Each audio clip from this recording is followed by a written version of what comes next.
ये दुनिया रहस्यों से भरी है, जिन रहस्यों की अनोखी कहानियां हैं, लेकिन कुछ कहानी आज की तकनीक को भी चुनौती दे सकती है। ऐसी ही अनोखी कहानी है ढोल वाला।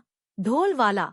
एक शहर में एक ढोल वाला रहता था। वह ढोल बजाने में बहुत निपुण था। शहर के अधिकतर कार्यक्रमों में उसे ढोल बजाने का आमंत्रण मिलता था। एक बार एक सॉफ्टवेयर कंपनी में काम कर रहे इंजीनियर लड़के की शादी होने वाली होती है, जिसके लिए ढोल वाले को ढोल बजाने के लिए बुलाया जाता है। शादी बहुत बड़े रईस परिवारों के बीच होती है, इसलिए बहुत बड़े बड़े घर के नामी लोग शादी की दावत में पहुंचते हैं।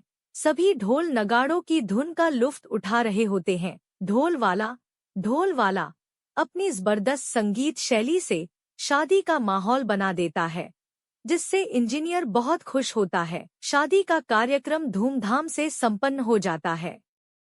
इंजीनियर ढोल वाले को अपनी कंपनी में होने वाले एक कार्यक्रम के लिए आमंत्रित करता है और साथ ही उसे कुछ एडवांस रुपया भी देता है। ढोल वाला इतना बड़ा ऑर्डर पाकर खुश हो जाता है। अगले दिन ढोल वाले को नदी के किनारे गणेश विसर्जन के लिए बुलाया जाता है। नदी के घाट में लोगों की भीड़ इकट्ठा होती है। गणेश जी की बहुत सी मूर्तियां विसर्जित होने आई होती हैं। इसी बीच ढोल वाला ढोल को पीटते हुए गणेश जी का विसर्जन करवाने लगता है, लेकिन गलती से उसका पैर फिसल जाता है और वह नदी में गिर जाता है। पानी में गिरते ही उसके गले से उसका ढोल निकलकर नदी की धारा में बहने लगता है, लेकिन ढोल वाले को भीड़ में खड़े कुछ लोग पकड़कर खींच लेते हैं, जिससे वह नदी में बहने से बच जाता है। ढोल वाला अपने ढोल को खोकर दुखी होता है, इसलिए वह नदी के किनारे पानी के बहाव की दिशा में आगे तक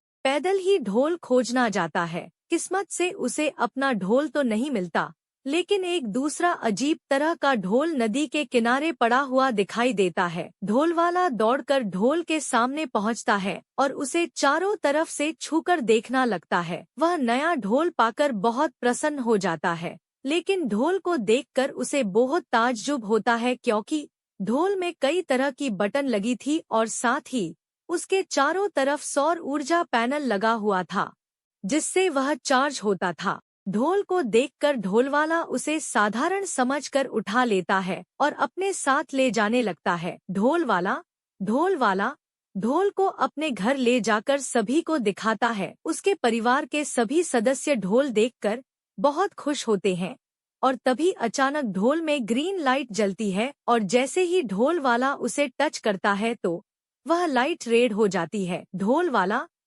वाला थोड़ा घबराने लगता है, लेकिन उसे लगता है कि यह कोई लाइट से बजने वाला ढोल होगा। अब वह धीरे धीरे ढोल बजाकर अपने धुन का रियाज करने लगता है। अचानक ढोल में कई रंगों की लाइट जलने लगती है। ढोल वाला डर की वजह से ढोल बजाना रोक देता है और दूर खड़ा हो जाता है। उसके परिवार के सभी सदस्य ढोल को देखकर डरने लगते हैं। सभी ढोल को एक कमरे में बंद करके रख देते हैं। अगले दिन सॉफ्टवेयर कंपनी में ढोल वाले का कार्यक्रम होने वाला था, जिसकी चिंता की वजह से ढोल वाले को रात भर नींद नहीं आती। अगले दिन कार्यक्रम में जाने के लिए ढोल वाला वही ढोल ले लेता है जो उसे नदी के किनारे मिला था और सॉफ्टवेयर कंपनी पहुंच जाता है। वहां उसे वही इंजीनियर मिलता है। वह उसे मंच पर जाकर ढोल बजाने को कहता है। ढोल वाला मंच पर चढ़ कर धीरे धीरे ढोल बजाना शुरू करता है। जैसे जैसे ढोल बजता है, वहां खड़े लोगों के मोबाइल का नेटवर्क गायब होने लगता है। सभी अपना मोबाइल निकालकर देखने लगे। सभी की नजर मंच पर खड़े ढोल वाले पर पड़ती है। उसके ढोल में रंग बिरंगी लाइटें जलने लगती हैं। लोगों ने ऐसा ढोल पहली बार देखा था, इसलिए सभी उसे बहुत ताज्जुब से देख रहे थे। ढोल की धुन बढ़ती जाती है। उसी समय इंजीनियर के मोबाइल पर एक फोन आता है जो उसके ऑफिस से उसके बॉस का होता है। बॉस उसे बताते हैं कि कंपनी का सारा सर्वर जाम हो गया है, एक भी कंप्यूटर सही तरीके से नहीं चल रहा। इतने में अचानक नेटवर्क कमजोर होने की वजह से बॉस का कॉल भी डिस्कनेक्ट हो जाता है। अपने बॉस का कॉल कटते ही इंजीनियर भागते हुए अपने चैम्बर में जाता है और अपने कंप्यूटर को चेक करता है तो उसे पता चलता है कि उसकी कंपनी में लगे हुए सर्वर को किसी ने अपना सर्वर बना लिया है और उनकी कंपनी के सर्वर में सैटेलाइट की फ्रीक्वेंसी पाई गई है, जिससे लगता है कि शायद सर्वर में अब एलियन का कब्जा है। इंजीनियर अपने बॉस को बताता है कि हमें अभी सारे सर्वर बंद करने होंगे क्योंकि सर कंपनी के सर्वर पर हमारा कंट्रोल नहीं है। बॉस चल रहे ढोल प्रोग्राम को रोकने का आदेश दे देते हैं। जैसे ही ढोल वाला ढोल बजाना बंद करता है तो सभी के मोबाइल का नेटवर्क दोबारा आने लगता है और कंपनी के सर्वर में भी सब कुछ चलने लगता है।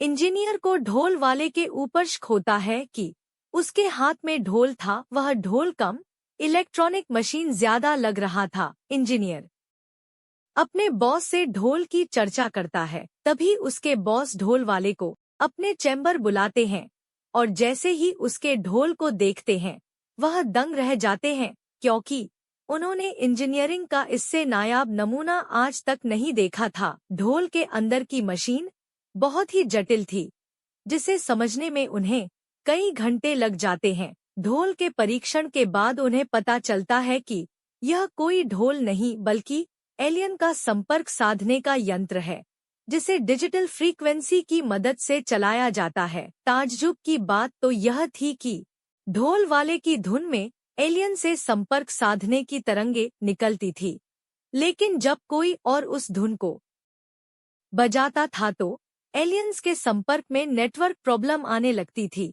दरअसल ढोल की तरह दिखने वाला यंत्र ढोल वाले से ब्लूटूथ की तरह कनेक्ट हो चुका था और अब ढोल वाला ही एलियंस को पृथ्वी में तबाही मचाने से रोक सकता था। उसने अनजाने में अपनी धुन से एलियंस को जंग लड़ने की चेतावनी दे दी थी, लेकिन अब वह नहीं जानता था कि एलियंस को रोकने के लिए कौन सी धुन बजानी होगी। सॉफ्टवेयर कंपनी को इतना बड़ा रहस्य पता चल चुका था जिससे पूरी दुनिया को खतरा हो सकता था, इसलिए वह वैज्ञानिकों से संपर्क करते हैं और उन्हें मशीन के बारे में पूरी जानकारी देते हैं। वैज्ञानिक अपने शोध से पता लगाते हैं कि एक हफ्ते के अंदर ही एलियन इसी जगह पर हमला करेंगे जहां उनका यंत्र है, इसलिए उन्हें यह मशीन यहां से दूर ले जानी होगी ताकि एलियन के हमले से ज्यादा हानि न हो। और वह योजनानुसार उस मशीन को लेकर एक बहुत बड़े पहाड़ के शिखर में आ जाते हैं और वही ढोल वाले को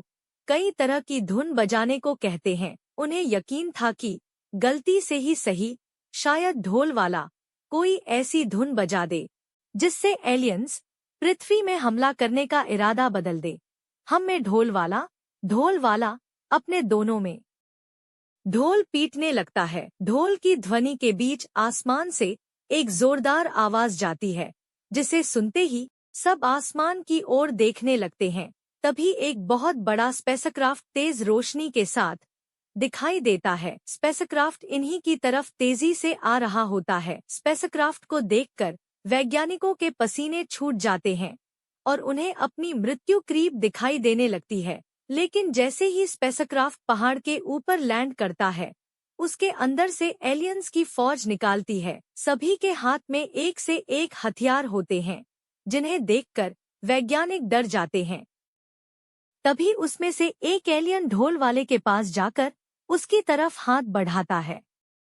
ढोल वाला डरते हुए उसका हाथ पकड़ लेता है। एलियन अपनी जेब से एक ब्रेसलेट निकालता है और ढोल वाले के हाथ में पहना देता है। ब्रेसलेट में एलियंस से बात करने का सिस्टम लगा था। एलियंस ढोल वाले की धुन से खुश होकर उसे अपना फैमिली मेंबर बना लेते हैं और अपना ढोल की तरह दिखने वाला यंत्र अपने साथ लेकर वापस चले जाते हैं। वैज्ञानिक ढोल वाले के हाथ में ब्रेसलेट देखकर दहशत में होते हैं, लेकिन ढोल वाला ब्रेसलेट की सारी कमांड समझ चुका था। वह उन्हें समझाता है कि आप लोग चिंता मत करो, एलियंस हमें कुछ नहीं करेंगे। इस ब्रेसलेट के जरिए मैं उनकी बातें समझ सकता हूँ। दरअसल एलियन ने मानसिक तरंगों के जरिए ब्रेसलेट को चलाने का तरीका ढोल वाले को सिखा दिया था। ढोल वाला अब एक महत्वपूर्ण इंसान था। वैज्ञानिक ढोल वाले को सम्मान के साथ उसके घर भेजते हैं